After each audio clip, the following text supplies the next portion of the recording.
লাশটাকে নিয়ে নুরিয়ার পেছনে একটা কবরস্থানে দাফন করলাম 2013 সাল।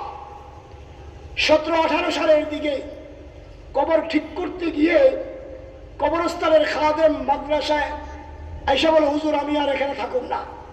বলে কেন? কবর ঠিক করতে গিয়ে কবর একটা ভাঙ্গা দেখি, একবার আমার দিকে ছায়া রয়েছে। এক লোক আমার দিকে তাকায় রয়েছে, আমার ভয় লাগে, আমি এখানে থাকুন না। হযরত আমাকে বলে যায় দেখে আয়। গেলাম দেখতে, গিয়ে দেখি অন্ধকার, দেখা যায় না, মনে হচ্ছে এই মাহমুদুল হাসান রহমতুল্লাহ আলাইহি। পুরা কাপড়টা চকচক করতেছে, দাগ লাগে নাই। আল্লামা আহমদ শফির শাপলা চত্বরের শহীদ। আমি নতুন করে বাসটাস দিয়ে আবার কবরটাকে সুন্দর করে সাজিয়ে দিয়েছি। আর আমাদেরকে বলে সপ্তাহে কেউ মরে নাই। 7 তারিখ বিকালবেলা আমাকে ফোন এসছে বিডিআর থেকে, পিলখানা থেকে। এক ভাই ফোন করলো, ভাই বিডিআর মধ্যে 4 ট্রাক লাশ আছে। আমি বললাম আপনার নাম্বারটা আমি সাংবাদিকদেরকে দেই। বললো ভাই আমার চাকরি খাইয়েন না। আচ্ছা ঠিক আছে। আমি আমার নাম্বার থেকে সাংবাদিকদেরকে মেসেজ করলাম, ফোন করলাম, সাংবাদিকরা গেল, বিডিআরের ভিতরে ঢুকতে দিল না। রাত 12টার পর 7 তারিখ সাংবাদিকদের আনাগোনা দেখে লাশগুলো ট্রাক সহ গাবতলী দিয়া, চিড়িয়াখানার পিছন দিয়া, মিরপুর দিয়ে নিয়ে যাচ্ছে। একটা হাফেজ কোরআন ছিল ওই গাড়ির মধ্যে অজ্ঞান অবস্থায়।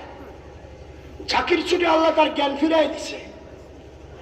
ও লাফ দিয়ে উঠছে, ওটা ট্রাক থেকে লাফ দিয়ে দৌড়াইতে দৌড়াইতে গাবতলী ব্রিজের গোড়ায় এসে এক চায়ের দোকানে আইসা ফোন করছে। তার পরিবারের লোকজন আইসা ছেলেটাকে উদ্ধার করেছে। ছেলেটার এখনো বুড়া অবস্থা, ভালো না। গত সপ্তাহে আমি গেলাম সাতক্ষীরায়, কলারোয়া থানায়। যাওয়ার পর একজন আমাকে বললো, হুজুর আমাদের এখানে কেরান দিয়ে মাটি খুঁজে 4 ট্রাক লাশ কবর দিছে, মাটি চাপা দিছে। হিসাব নিকাশ মিলিয়ে দেখলাম তালে তালে সব ঠিক, সব ঠিক। বিচার কার? আল্লাহ। আলেমুল আমাদেরকে এভাবে অপমান করছো, এখন তোদের কবর তো দূরের কথা, তোকে বাংলাদেশে জানা যাবে না, ঠিক না? ঠিক। মরার আগ পর্যন্ত বাংলাদেশে তোদের আর জায়গা হবে না ইনশাআল্লাহ। জুলাই বাবুনগরীকে গ্রেফতার করে নিয়ে যায় মিন্টো রোডে। 2 দিন পর গেলাম দেখতে, খুব ভয়ে ভয়ে যে আমাকে নিয়ে আবার গ্রেফতার করে।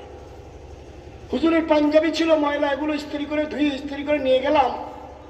হুজুরকে জিজ্ঞাসা করলাম কেমন আছেন? বললেন ভালো আছি। কিন্তু ঐশীর বাবা মাহফুজ বেয়াদব বাবুনগরী সাহেবের পায়ের রক্তাক্ত আহত পায়ের মধ্যে পা দিয়ে ফুট দিয়ে পাড়িয়েছে। পাড়িয়ে পাড়িয়ে বলে বিএনপির খালেদা জিয়া কত কোটি টাকা দিয়েছে, জামাত কত কোটি টাকা দিয়েছে, কোন রাষ্ট্র থেকে কত টাকা এসছে, এগুলো কথা। আল্লামা বাবুনগরী বললেন আমি কিচ্ছু জানি না। জানোয়ার বাবুনগরী রহমতুল্লাহ আল্লাহর কুতুবের দাড়ি ধরে হ্যাসটা টান দিয়ে বলে তোর গালের মধ্যে প্রস্রাব করে দেব। আল্লামা বাবুনগরী বললেন তোকে আল্লাহর হাওলা করে দিলাম। বিচার মাওলার।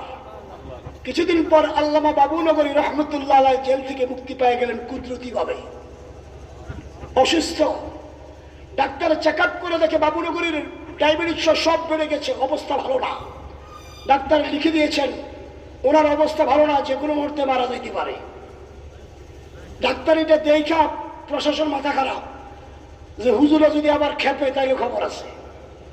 রাত্রেবেলা স্পেশাল আদালত বসাইছে। হুজুরের উকিলকে ধানমন্ডি থেকে ধরে আনছে, আইনাকে আপনি সব মামলা জামিন চান। হুজুর গাড়ির ভিতরে সব মামলা জামিন করে জামিন দিয়ে হুজুরকে পাঠাই দিছে আল্লামা বাবুনগরী হাটহাজারী। বিচার মাওলার। ঐশী মদের টাকা চাইছে, দিতে পারে নাই। ঘুমের চায়ের সাথে ঘুমের ট্যাবলেট খাওয়াইয়া অজ্ঞান করে বাথরুমে নিয়ে 6 টুকরা। কয় টুকরা? কয় টুকরা? আমরা বলবো আলেমদের সাথে বেয়াদবি করিও না। যে সমস্ত পুলিশরা, র্যাবরা, বিজিবিরা, অফিসাররা আল্লামা আহমদ শফির সাথে বেয়াদবি করেছে, বাবুনগরীর সাথে বেয়াদবি করেছে, আহমদ শফির হেফাজতের সৈনিকদের সাথে বেয়াদবি করেছে, আল্লাহ তাআলা কোনটারে পাগল করে দিছে, কোনটা প্যারালাইসিস আক্রান্ত, কোনটার বউ গেছে না, কোনটা পালায় গেছে। সর্বশেষ লেডি ফেরাউন, ওদের নেতা লেডি নেতা, সর্বশেষ দুপুরের লাশ জুটে গায়ে পালাইয়া বাজারে দিচ্ছে দিল্লি দিল্লি দিল্লি বাইরে গেছে। সরকার সাবধান। মামলা দিছে আমার নামে এতুরি, ঠিক না? ঠিক মামলা দিছে কতটি? এতুরি।